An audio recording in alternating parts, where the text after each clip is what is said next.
Dari rekaman kamera CCTV terlihat pelaku memakai helm merah sambil menenteng paket mie ayam yang dibeli sebelumnya datang kembali ke warung.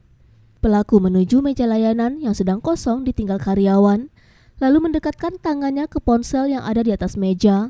Pelaku kembali ke motornya, menyalakan dan mengarahkan motor ke jalan. Pelaku kembali ke meja dan langsung mengambil ponsel milik warung ayam. Dava dan Dayat, karyawan warung ayam geprek Jambu Air, kejadian berawal saat seorang pelanggan memakai helm merah datang dan memesan mie ayam. Tak lama usai melayani pelanggan itu, terdengar suara letupan api kebakaran di dapur. Mereka pun meninggalkan pelanggan, lari ke dapur berusaha memadamkan api dengan peralatan seadanya. Api baru berhasil dipadamkan setelah lebih dari setengah jam kemudian.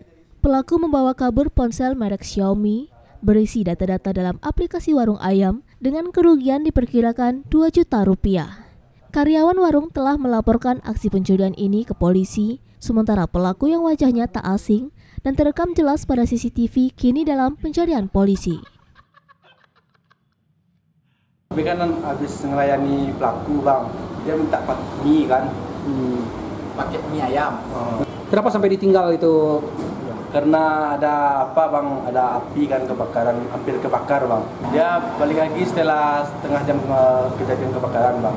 Setelah ngecek HP bang, ada orang mau orderan gitu, ya dilihat HP dicek kan nggak ada lagi bang. Dia lihat CCTV, rupanya di maling bang. Kenal bang sama orang itu bang?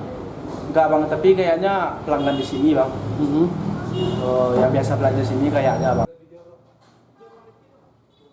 Dari Kabupaten Agam, Sumatera Barat, Wahyu Sikumbang, iNews melaporkan.